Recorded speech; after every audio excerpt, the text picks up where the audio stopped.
Hello, everyone. How did you like my little game music there? I figured it sounded like a Nintendo. Awesome. That was real retro. It was very retro.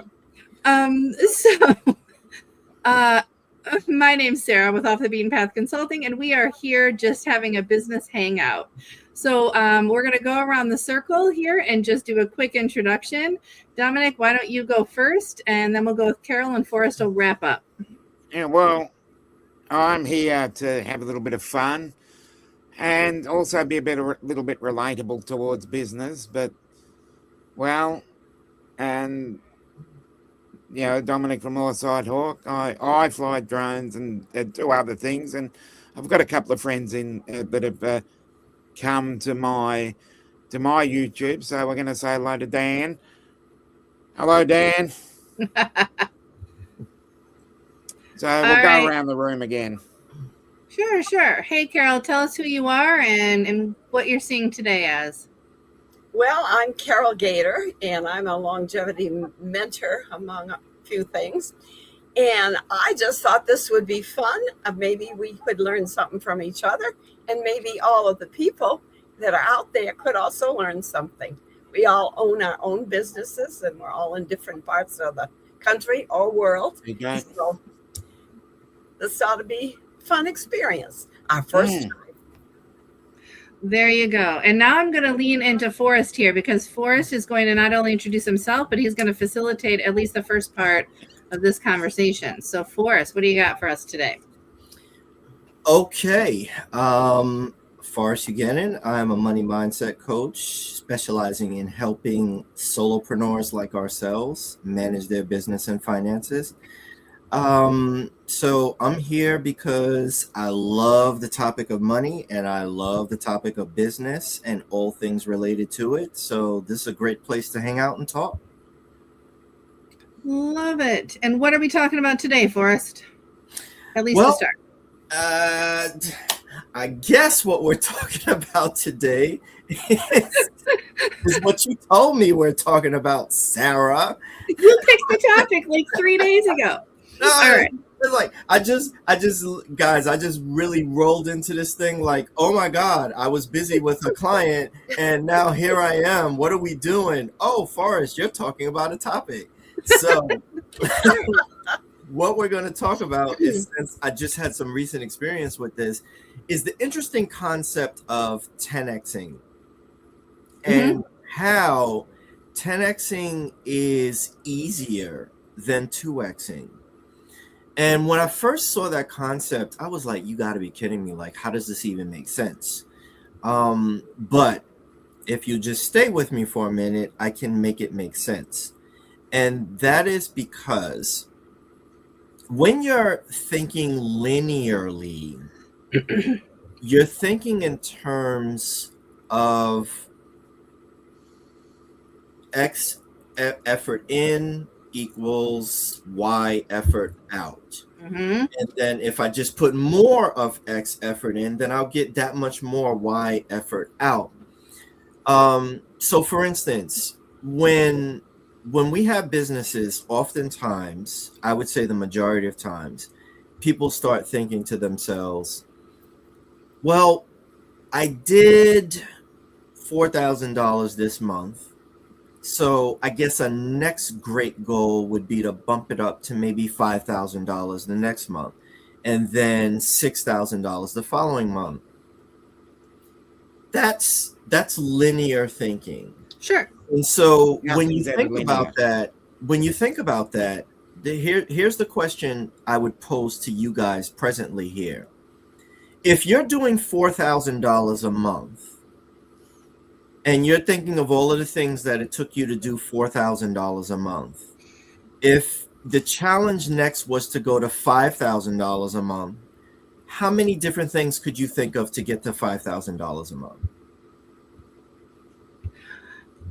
So me personally, I could come up how do I say this? The ideas aren't the problem. The time and the effort and the sanity is sometimes the problem. Right? So let's forget about the time. Let's forget about the effort. Let's just say we're in brainstorming mode right now. Sure.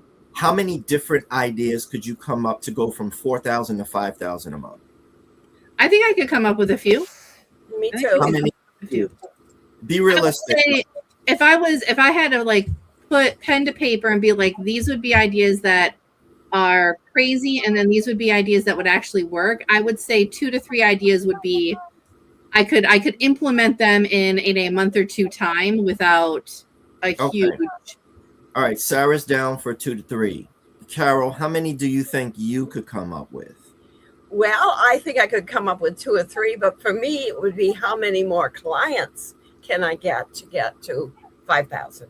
So it's a little different. But Okay. I usually pick a higher. I usually say 10,000 is my All right. goal. I want to Okay. be there. We'll come back to that. Okay. All right. Dominic, how many ideas could you come up with? Oh, I could come up with probably 5 or 6 different ones. 5 or 6. Now that's But interesting. that's inside. That's inside the original ones rather than completely new ones. And see, Dominic brings up a good point. And I think that if most people really were honest with themselves and they were thinking to themselves, well, this is what I've been doing every month to get to $4,000 a month. What would it take to get to $5,000 a month? You would think of all of the things that you're currently doing, and you would just say, well, I just need to do more of this. So if I'm doing this many posts, then maybe I'll do that many posts. If I'm doing this many calls, I'll do that many calls. And so you're thinking about ramping up your activity. And Dominic used an excellent phrase when he said, inside of what he's already doing. And that's how most people think. Now, if I said to you, you're doing $4,000 a month, I need you to get to $40,000 a month. How many of the things you're currently doing could get you from $4,000 to $40,000 a month? See, I think that would have to go outside your current bubbles that you've created, right? Yeah. So I have this bubble of, HR, this bubble of leadership, this bubble of my coloring book, so on and so forth. I would have to go outside that bubble because obviously my current activity within my bubbles aren't getting me $40,000 a month yet. I'm going to start with yet. But yeah, I think it would take you out of that comfort zone, right? Like you'd have to go a little. What would you be forced to do at that point?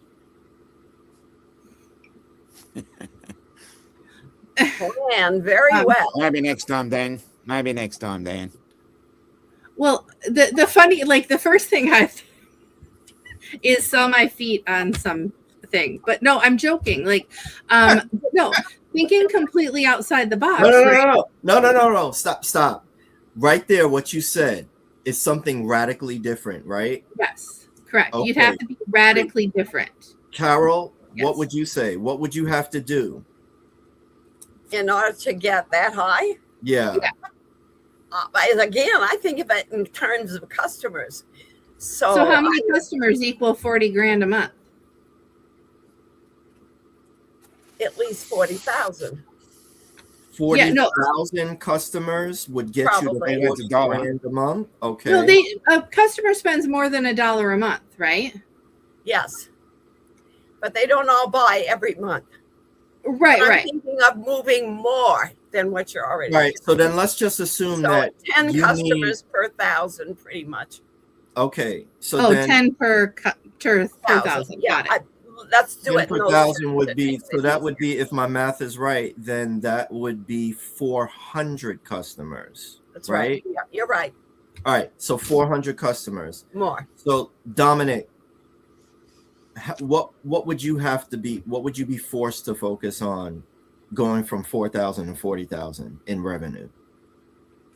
It's a very good question. It'd be mainly scaling up to larger corporations rather than just the B2B. There you go. See, so each one of you, instantly you threw your old playbook out of the window. Yeah. And you were like, what I've been doing is no longer going to work. And in doing so, it forces you to brainstorm only the things that are going to scale you to $40,000. So Whereas Carol is thinking to herself, well, I need 400 customers. What if Carol came up with something else and was like, 40,000? What one thing could I do that would launch me in that direction? Because all the other stuff is not going to work. Sarah said it in jest, but it was something radically different. And if she were to sell pictures of her feet, she could make that money a whole lot easier than what she's doing right now. Because I was just having this conversation with a friend the other day. There's this childhood star. I won't mention her name right now. She decided to open up an OnlyFriends page. And in the first week, guess how much she made? I don't even. $1 million.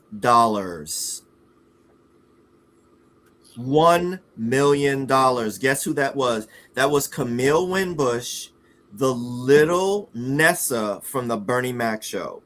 Oh my gosh. Yep. Wow. Yep. She's grown now. She's grown. I would hope so if she's Right? on that site. But yes. Dominic did what I would most likely think to myself, I gotta stop playing in the weeds dealing with little fruit baskets. I gotta go after orchards. And he said, I've got to move more to corporate stuff. So is it easier to get one big corporate client than it is to get several hundred individuals? Yeah. Now you're focusing on, well, now what do I have to do to get this one corporate client? And see, that's how, did somebody, what? Oh man, now you just nailed one of my dead. I don't know who that person is. Dan. That's Dan. Okay. So the thing about it is, Thanks, Dan. 10x becomes easier than 2x because you are forced to eliminate all of the fluff, all of the extra stuff, and focus on the one big thing that's going to move the needle. And in doing so, you make what seemed impossible before very possible with either the same or less effort. And if you're making $40,000 instead of $4,000, which one is easier at this point? The 40. Well, so that's 10x in a nutshell. It doesn't explain all of the components or anything like that, but that's what's been fascinating my brain recently. Well, and I love the concept. So this last week, I shouldn't say, it was actually like 2 weeks ago or whatever, but it's coming to fruition now. I made a switch in some of my outreach because I was I was under the impression a certain clientele was my ideal client. And I wasn't getting referrals. So I was getting some of those clients, but I wasn't getting referrals. And not because I'm horrible, just that it's hard to do the leadership side of things and admit that you need help being a leader. But one of the things that I started doing was reaching out to big HR companies, like fractional HR, people that do this on a larger scale. And I'm like, look, this is what I do. This is what you do. There are a lot of people, and I figured out there's a lot of people they decline because they're not ready to be part of their bigger scale items. And there's a lot of people that I couldn't help because they're too far ahead, right? Like I'm a one-man show, so I can't do all the big fractional HR things that some of the bigger companies need. So I now have 2 agreements with 2 big HR firms for referrals. So instead of just declining people, they're going to send people to me. And instead of me saying, hey, I can't help you after the initial help, I'm sending them up. And I know that, Dominic, you had said that you were looking at real estate companies more for that same concept. Yeah. I've upped the level rather than just chatting to the real estate person. I'm actually chatting to I'm actually positioning myself into the head office to see what I can get. And it's not just necessarily one service. I'm now looking at the whole. I was going to say the whole enchilada, but going to head office and looking at various methods and modalities in terms of not just photography, but also their workflow, the way they go about it, and just the general output. Mm-hmm. I Okay. love enchiladas. Carol, so along this realm, like what would you think would be your way to get those 400 clients? If you were like, I have to get 400 clients in a month or two. Or How the would you- equivalent of. Or the equivalent of. Right. Yes. Mm-hmm. Well, in my business, I do get a lot of referrals. I even Great. get some from doctors and chiropractors. And I'm at the other end where I'm just maintaining. I've built my business. I've done all the things. I've organized, and I worked hard, and it was worth it. And then I left my business because I was retired. My husband was retired. Sure. And we had some fun traveling and so forth. But you know what? I missed helping people. I missed my people. And so I came back, and they're all still there. They're all still buying the product. And so I started a newsletter. But I'm in a different place than the three of you. I'm not building, I'm maintaining. But if I go back to think about what I needed to do, Exactly. yes, I would have to find ways to, like one time I went into a store and I talked to all the customers in the store during their lunch hour. And so picking up all the clerks and the people that worked. I mean, that's one idea, but ideas like that instead of just talking one-to-one, which I did a lot of. You would have to radically scale up your contacts, your one-to-many contact method. Because you only have so much time. If you just, Exactly. like Sarah said, I'm one person. You Yeah. know, I don't have a whole team of people. Well, actually, I do have people under me that are working on doing stuff too, which is Yeah, nice. but they're not your secretaries. They're on your team. No, they're not. Right? Like, Trying to do their thing. Yeah. right. It just I happen to be their mentor. Mhm. But like you said, the mentor sometimes needs mentoring. Very true. We all That need is- coaches. That's actually an interesting topic to segue into is Yeah. when Yes. when does a mentee or when do you actually think you need a coach or advise somebody to get a coach? I think that you always need a coach. Yeah. Coach and therapy, if you haven't tried them, you should do one of them or at least Yeah. try one of them. Yeah. So what are your thoughts on when do you need a coach? Just a minute. I just want to say, if Sure. I would go back, I would get someone to help me. I would get a coach. I mean, Good. there weren't as many out there available when I started 50 years ago.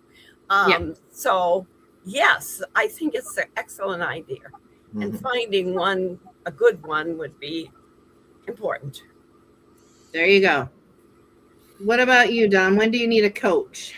Yeah, I'm gonna just put a case in point there, and let's look at the differences between a coach, a trainer, and a mentor. Okay. Yeah. Because from what I see, there are just subtle differences. So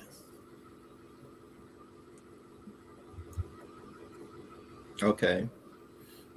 So do you Forrest, read the comment real quick. He's having a hard time with your last name. Say it out loud again. Hugenin. There you go. I think he got the Forrest part. yeah. I'm assuming. Hey, I hope. I hope. I was going to say, if you need anything to do with bikes and the like, Dan iFixYet is the first person. Here's another. Yeah. And also, say hello to another good friend from across the pond. Say hello to Michael, Mr. Kitty Cool Cat. well, thank you all for watching. Okay. So, Forrest, what about you with a coach? When do you have you had a coach, and do you have a coach? Oh, definitely. I have invested thousands of dollars over the years into coaches. And At different points, I've had a coach to accomplish a specific task, but I've always maintained mentors. And Sure. I was fortunate enough to meet a gentleman who was very successful in business, multimillionaire, and he serves as my mentor right now. Love But that. when I'm engaging in specific quantum leaps, then that's when I will go secure a coach to help me in that specific area. And most recently, the coach I've secured on my team to help me with the AI piece is Russell Yeah. Brunson. So, Okay. I'm working with his team now, and that's been teaching me so much at this point and helping me. So, coaches, trainers, mentors, I think at some point in your life, you should always have a mentor. But coaches and trainers, I think you bring them in at specific points when you want to accomplish specific big things or fix a problem that's plaguing you. So I love the number one. I don't hear the words quantum leap in normal conversation often enough. Yeah, Number we one, I need did to love use the it more show. often, I reckon. Number two, it is, I think we kind of look at our business as like these small things we do every day, but I don't think that we truly look at how those small things over the course of like a month or two or even a year, right, depending on the time, really can make a huge difference in what you're trying to accomplish. Right. And I'm doing that on the back end, right? Being a solopreneur, all of us are. We do it all on the back end, right? And then there's that big quantum leap, that big thing that we put forth into the world. And sometimes the best thing about having a mentor is they're going to cheer you when it happens, right? Like they've seen you starting to build it. They've seen you in the middle of building it. They saw it when it was just a baby idea. And now you have, because like you have your spouse or you have your best friend, they're supposed to love you and cheer you on, right? Like you need somebody that is a little outside that world, like somebody that really looks at you from that business perspective to do that.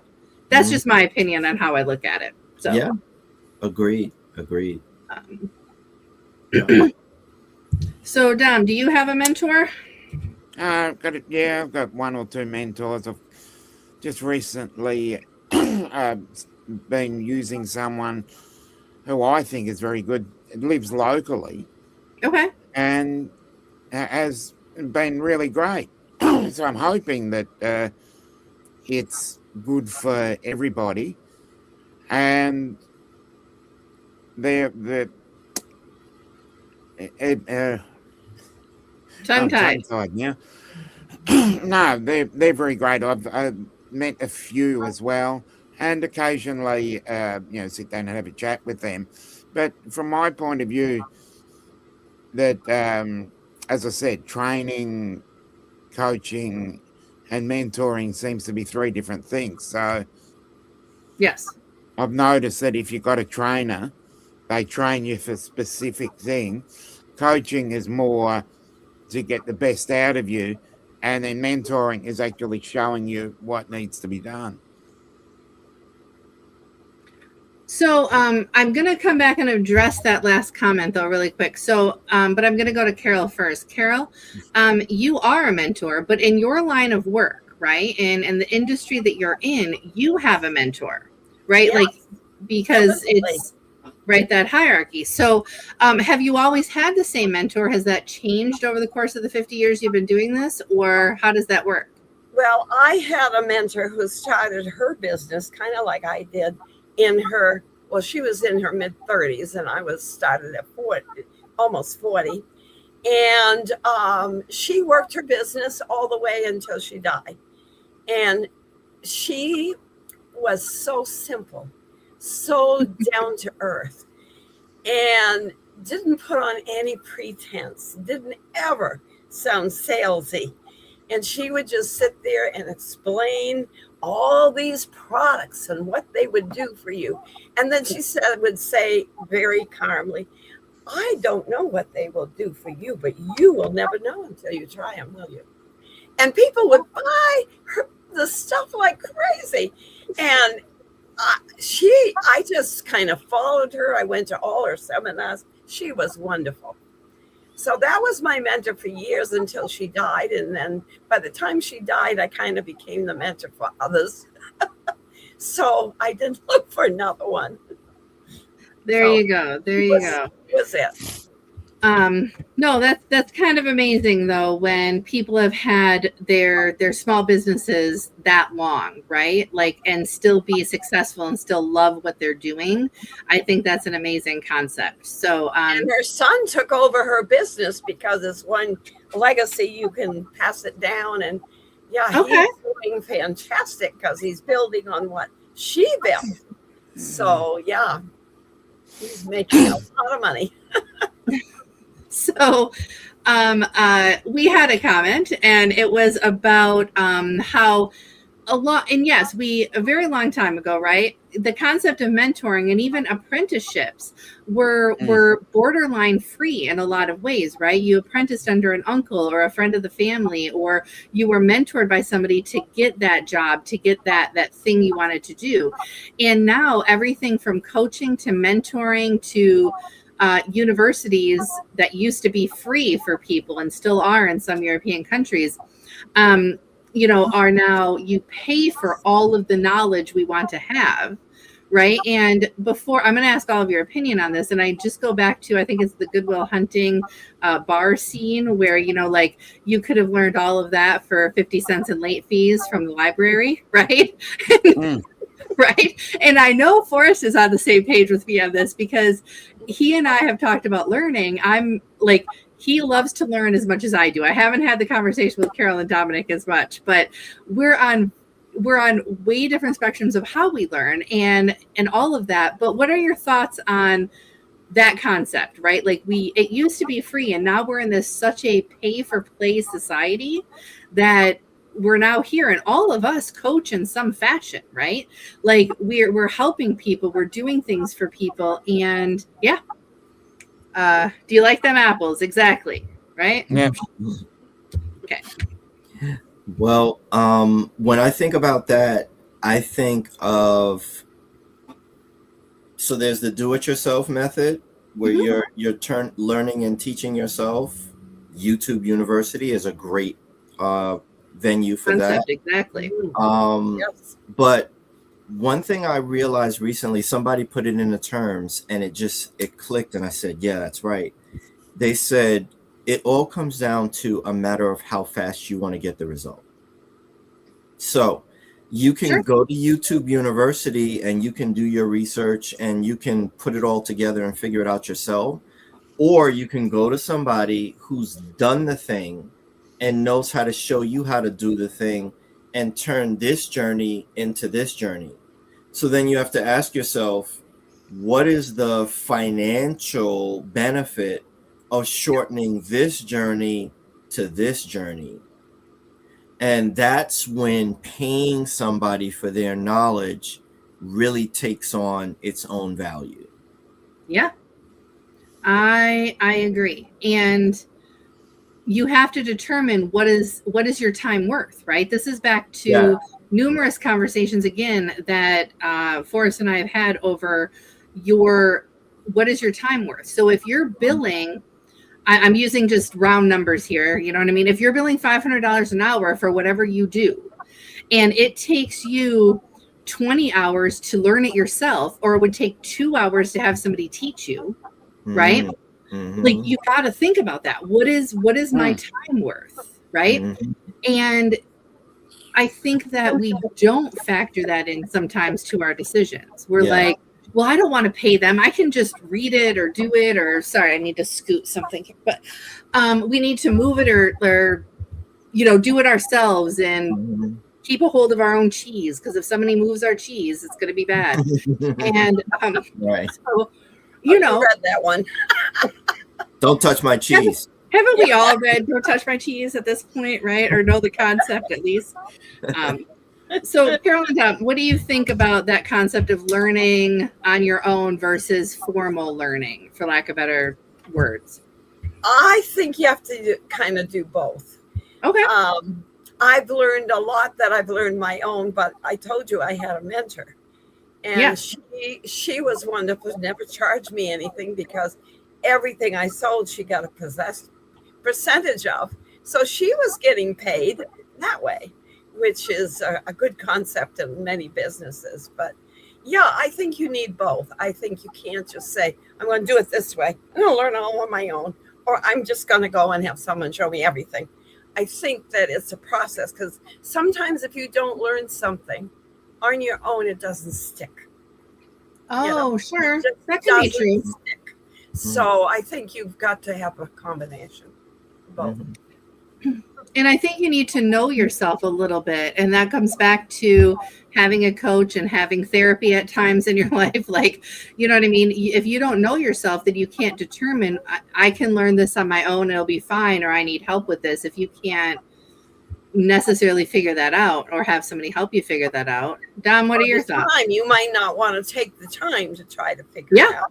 True. Like YouTube, I'm still needing help with that. I get it. It gets to a point where I'll look it up on YouTube and see if I can take it in, and if it gets to a point where I get a little bit confused by it, I will reach out to someone.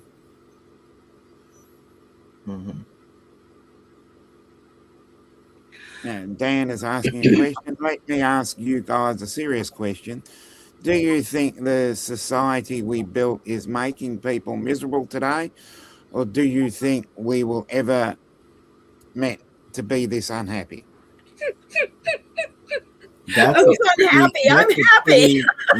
Now, to me, you're getting, were we ever meant to be this unhappy? Now you're entering philosophical and spiritual realms at that point. Right. We all have to discuss the existential crisis. In practical terms, this society, the way it is right now, is it making people unhappy? That now becomes another philosophical question, because I used to think, before I went into therapy, that the women I brought into my life would make me happy. And then I realized that happiness does not emanate from without. It emanates from within. I agree. Hey. So, you make your own happiness. You create long time your no see happiness. And I think that God, what was his name? The Holocaust survivor. Was it Elie Wiesel?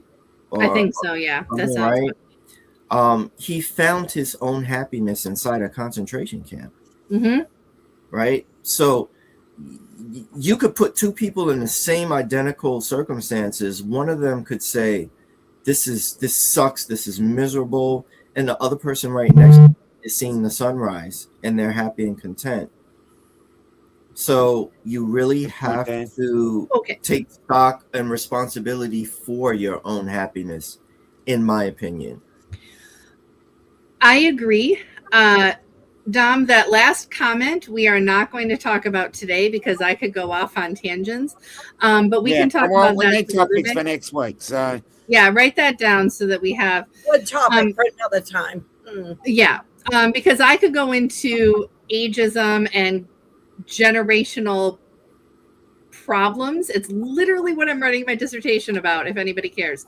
But we can talk about that another time.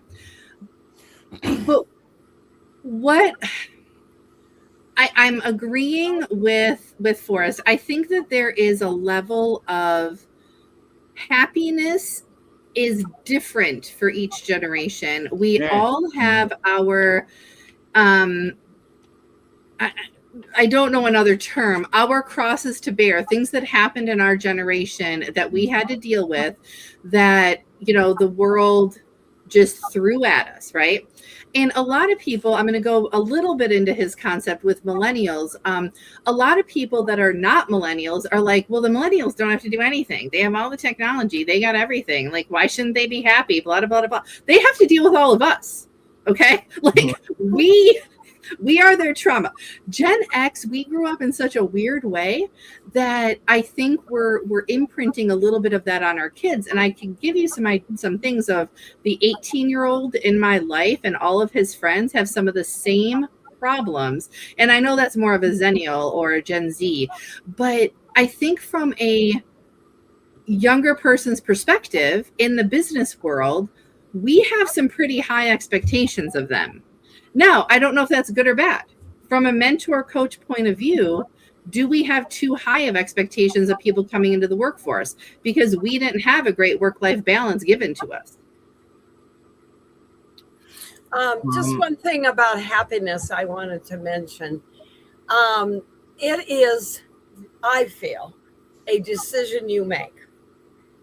You decide, I am going to be happy no matter what life throws at me. And life throws, I mean, we've lost a child. We've lost most of the family to cancer. I mean, things happen to you, to all of us. And yet, if inside you say, no matter what life throws at me, I will be happy. Those bad times, yes, they're bad times, but you say to yourself, this too will pass. I'm not going to dwell and live in this state. And sometimes things take time. In other words, if you're so crushed, it takes time to heal. You can't say, heal yourself, and immediately tomorrow you're better. Right. Things take time. But if inside you decide to be happy, then that is the dominant thing that radiates for you. And I can remember, I'm a fairly happy person anyway, even though I've had a lot of tragedy. I remember the time when I made that decision. And it's like the whole universe got around me and helped support me and bring that about. And I'm saying this for you, for iFix, because, you know, I see you struggle. And yes, a lot of people struggle. And 4 jobs is a lot of jobs out there. And I say to you, something better will come. Make up your mind you're going to be happy in whatever you do, and something better will come. I just to piggyback on Carol, I saw the stuff come across that iFix was posting there too. 4 jobs. If you were Jamaican, they would call you lazy. But you know, that's just that's a lot. Different generation. If you ever watch, if you're a Gen Xer, you probably came up on In Living Color. That's the reference I make to the Headleys. All right, but great show. iFix, I would venture to say that the 4 jobs you are working, to quote my mom, if you can't get a full job that pays all your bills, then you get a piece of a job. That's what she would call it, a piece of a job, and put them together. And I work for regular jobs and own 2 businesses on top of it. So just. But he's hearing you. Bro, we need to talk seriously. There's something going on there that I feel in my bones. You could be doing better, more efficiently. But that's a conversation for another time. So take stock. I actually, did you mention that we would be talking about stuff that we're doing, or that we're launching in our businesses this week? Yeah. That's our next topic. Let me take this opportunity to say this to iFix and all the other people who are out there. I am doing a summer kickoff of Money Hero Academy. And this one's going to be different. It's going to have a different spin on it. I have been hard at work with my Russell Brunson group, showing me how to create an app that will actually help you with your money. That's going to be open to people, so you'll have it in your pocket. Number 2, you're going to have a say in what that app says and does. I will be soliciting feedback from everybody involved in this iteration of Money Hero Academy. Then we are not going to only be talking about money, spending, saving, all of that stuff. We're going to be talking about 4 key life areas that actually feed into how you make, keep, and manage your money.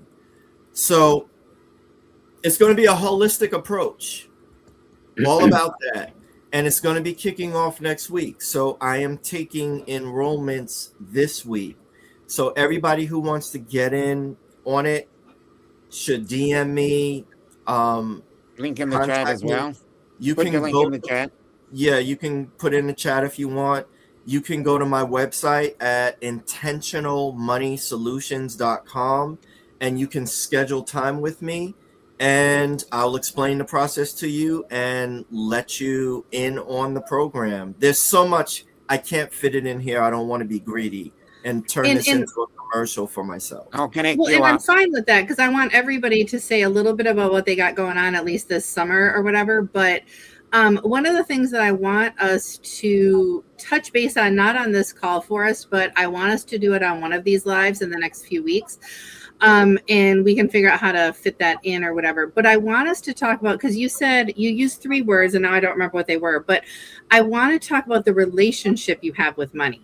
Mm-hmm. Because you've talked about that before. A lot of times the reason that we are stuck wherever we are, or we feel like a second part-time job will fix it, or this is because we're actually a little bit, and I'm using a word, people can judge me, we're actually a little afraid of the real money.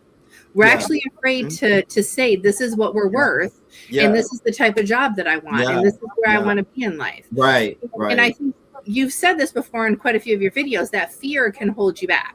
Yes, definitely. And I'm with you 100% on that. I've been down that road. I've even been afraid of having more money because something inside me was saying, if I get more money, then something bad's going to happen. Yeah, and then some people it's like, I don't deserve it. I don't there's a bunch of little devils on our shoulders that are telling us all the things we shouldn't be listening to. Yeah, definitely. So I'm good with that. Let's put a pin in that, but I want that to be a future conversation. So Carol, with your business, what do you have going on this summer for people? Is there a new product? Is there something that people should reach out to you for? Oh, yes, there's a new product, but I am starting today, and you'll see it in my post, a series of longevity articles. How do you have longevity? And I'm an old lady. No. I don't act it, and I still got all my faculties, and I still got all my joints. But if you want this too, and you want to live healthy all your life, then I think you ought to read my post. And as I say, it's starting today. And yes, I will feature a few things that will help you in the post. And so pay attention when you see them. And I think you'll enjoy it. And it's going to go for 5 weeks. And then I will probably pick another area of longevity and do another 5 weeks. All right, wonderful. Dom, do you have something new happening this summer? Do you have, if anybody doesn't know, he talks about drone stuff. Here, but so. What? Oh yeah, it's winter. Sorry, you don't have. You already missed summer with you. Yeah, summer's coming up, so I'll be working on a number of things. So. Well, and if people don't know, I know that. I was going to say, how many T-shirts you got going out? At the moment, I've lost track actually. Hey, you have a new duck one. Are you putting that duck one on a T-shirt? Yeah, that'll go on there. Okay, good. So, there. I don't know if anybody saw, but he'll post it. But I posted something about my ducks are never in a row, but they're always happy in their own little puddle together. Yeah. So, like they're never in a row, but they're always like somewhere together. It's all good. All righty. So we are hitting the 45-minute mark, and I think that is a good time frame for 4 people to have a conversation. Forrest already has 1 phone call set up. He's going to get with Dan and have a conversation at bare minimum. Yeah, I'll connect you on Facebook. Yeah, that'd be great. Looking forward to it. That So would be then I'll great. connect you with Forrest, and we'll get chatting. Perfect. So if anybody can't find somebody else that's on this call, reach out to Dom, Forrest, or Carol, and we can find the other one, right? Yeah. So sorry, I only caught this at the end. That's all right. You can join us. That's the next Rob. One. Wait, Rob's from Wales. Rob is from Wales. Wonderful. Yep. Great. Wait, what time is it in Wales? Shouldn't you be in bed? Yeah, he's always up late. It's only 11:30 there now. Oh, that's Yeah. fantastic. Okay, my math was a little off. But there. he's always up late. It's not like Australia. All right, everyone. I'm going to end our live. And what? Before we end, let's go around the room. For just intro people before. Yeah, that's a good point. Yeah, and go ahead, Dom. I'll end and hit the end stream when we're done. So. Okay. Well, firstly, I also want to say, it is a thing that you really have to take care of your mental health. So let's all do something that is reaching out to people. Anybody, just check on them, just say hello, follow up, just see how you're going. And if you need help, just reach out, because everybody needs some help. So all reach out to someone, and do something really nice. And also gratitude. Find some gratitude. Pick a gratitude every day. Write it down. Pick 3 gratitudes and write it down on a Post-it note, and it'll make you feel better. Also, make your bed. All right. And on that note, and on that bombshell. Well, does anybody want to round out with an intro for the people that don't know us yet? Forrest, intro yourself really quick. Okay. Forrest Uganin, money mindset coach. I specialize in helping solopreneurs, the guys and gals who are just doing it all themselves in their business, the chief cooks and bottle washers.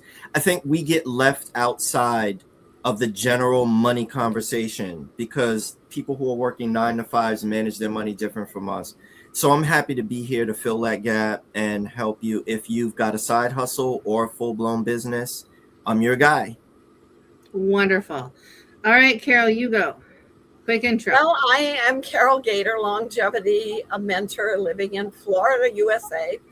And I just want to tell you younger people on here, longevity does not start after 50. It starts in the beginning. Hopefully your parents fed you right.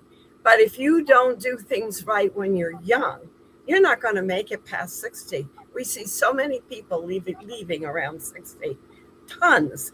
So if you want longevity, the cells need to be fed on a daily basis. They need sleep. They need exercise. They need positive attitudes. So you start working on your longevity now. Don't wait until you're 60. That's crazy because it won't work. Yep. There you go. And if you need tips and tricks, reach out to Carol. All right, Don, intro yourself. Well, a lot of people do know me. Yeah, but you don't know who's watching. Oh, well, okay. If anybody else that doesn't know me is watching, Dominic from Northside Hawk, YouTube celebrity, Australian ambassador to the drone industry, and T-shirt entrepreneur as well. So wonderful. Well, we appreciate everyone watching. My name is Sarah. I'm with Off the Beaten Path Consulting, and I'm an HR and leadership consultant. So you can check out my links. They're there somewhere, but I'll put them in. If anybody else wants to put their links in there so people make it easy to find you, feel free to go ahead. I'll give you like a 30-second window to go ahead and do that if they're somewhere easy for you to grab. But again, we appreciate everybody and check out everything. Come back next week. Ideally, we're going to do this once a week. I don't know if it'll be the same 4 faces, And but see if we can. We'll see if we can add. I think what we need to do is we need to find a few more millennials. People in the Maybe 20s that's and true. I 30s. just got to add a comment. Someone said you can sleep when you're dead. Well, I'll Yeah. tell you, if you don't learn to Yeah, sleep so- well when you're young, you will be dead. You will be dead. Yeah. good point, Carol. And Yeah. the best way to end this. See you all later. All right.